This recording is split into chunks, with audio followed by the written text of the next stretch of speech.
Good day, grade 10 learners. I'm Teacher Marian B. Milanes, your mathematics teacher.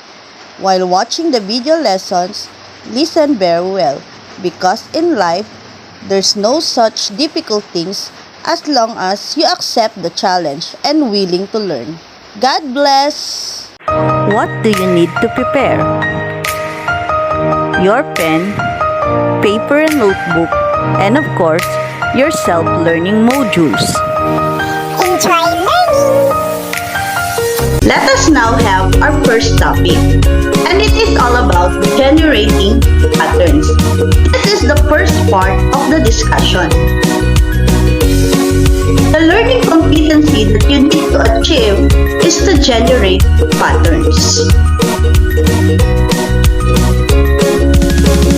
But first, we need to have a vocabulary check. There are two terms you need to understand. First is inductive reasoning.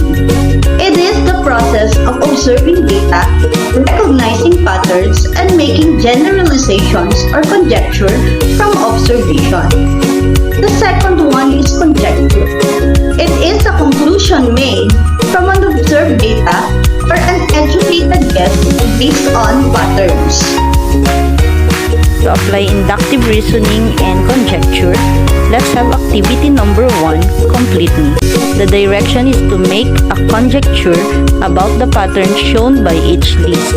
Then use the conjecture to give the next 3 objects in the pattern.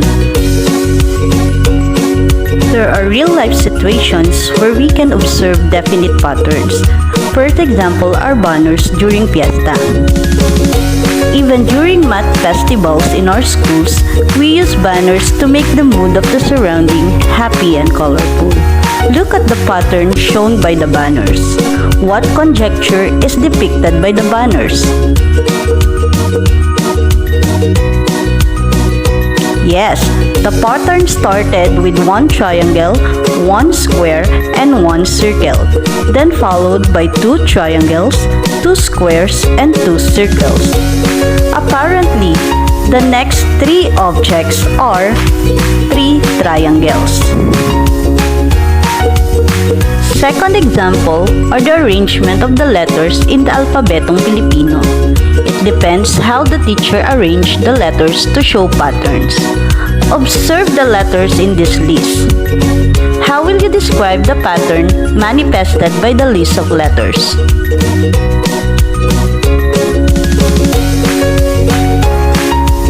Correct. Alternately, the letters of the alphabet are arranged starting with the katinig, then with patinig, as they appear in the Alpabetong Pilipino. F is a katinig, so the next letter is a patinig next to I, and that letter is O. After O, it should be a katinig, and the katinig next to F is G. And finally, next to G is a patinig again. The patinig next to O is U. So the next 3 letters in the list are O, G, and U. Somewhere over the rainbow, I'll be there. Uy, may commercial! The colors of the rainbow explained in science also reveals patterns. In the list, we have red, orange, and yellow. What will be the next 3 colors? To recall the colors of the rainbow, we can use the acronym ROY-GBIL. With that, we can tell the next 3 colors in the list. Therefore, the next 3 colors in the list are green, blue, and indigo. In your elementary years, patterns are also observed in your lessons. For instance, the multiples discussed in your elementary math. Look at the list. Here we have 6, 12, 18, and 24. How will you get the next 3 numbers?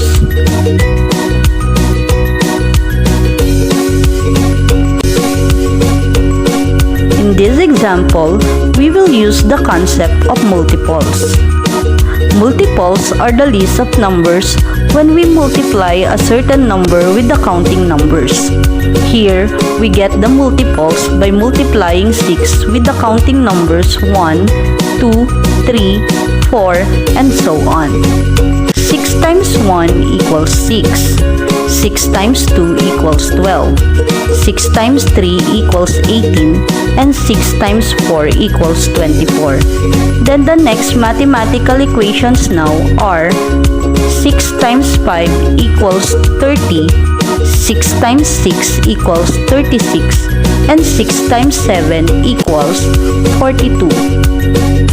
Therefore, the next three numbers in the list are 30, 36, and 42. The lists being discussed and followed a definite pattern are called as sequences. The order of the banners, multiples of 6, the special arrangement of letters in the Alpabetong Pilipino, and the list of the rainbow colors are all examples of real-life situations portraying sequences. In the first activity, why do you think the lists are called as sequences? Let us define it. A sequence is a set of numbers or figures which is written in a special order based on a definite rule. Each member or element in the sequence is called term. The terms in a sequence can be written as a sub 1, a sub 2, a sub 3 until we reach a sub n, which means a sub 1 is the first term, a sub 2 is the second term, a sub 3 is the third term, and a sub n is the end term or sometimes called as the last term of the sequence.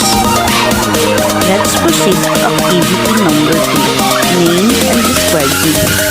The direction is to identify the terms and the pattern described by each of the sequences. Number 1. 7, 12, 17, 22, and so on. A sub 1 is 7, A sub 2 is 12, A sub 3 is 17, and A sub 4 is 22. So how did you get the patterns given by the list of sequence?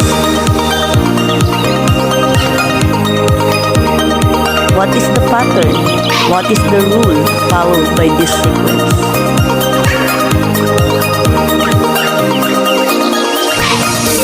That's right, the pattern is adding 5 from one term to another.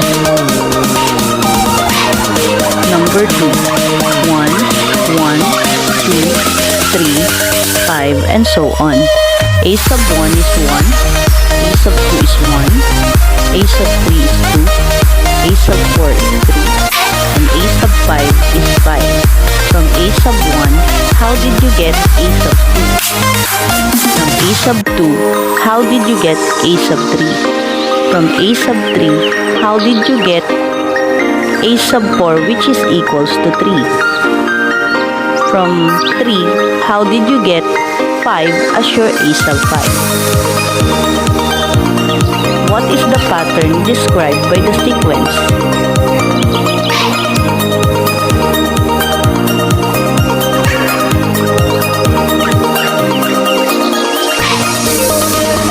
Correct. The pattern is adding the first two terms to get the next term. Number 3. We have 4, 8, 16, and so on. Here we have 3 terms in the sequence. A sub 1 is 4, A sub 2 is 8, and A sub 3 is 16. How did you get the pattern?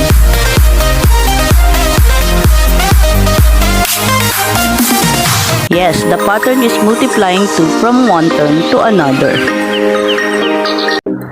Terms in a sequence can be generated by a certain rule. A rule or pattern can be in terms of description. For the final activity, we have activity 3 entitled List Me. Direction: given the rule, list the terms of the sequence, then determine the number of terms n. Number 1. Polygons with more than 3 but less than 8 sides.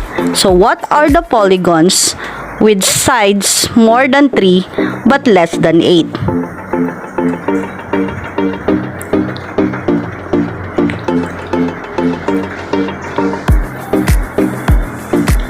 Yes, the terms in the sequence are quadrilateral, pentagon, hexagon, and heptagon. Therefore, there are 4 terms in the sequence. So, n equals 4.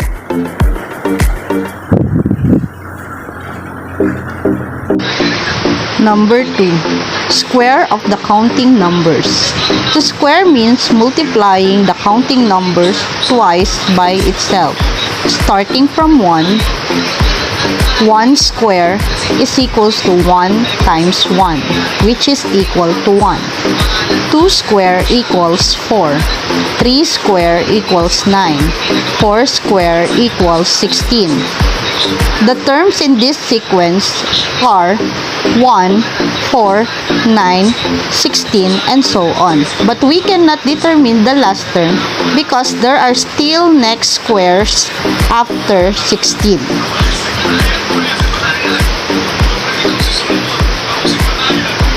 The number of terms here cannot be counted or cannot be determined.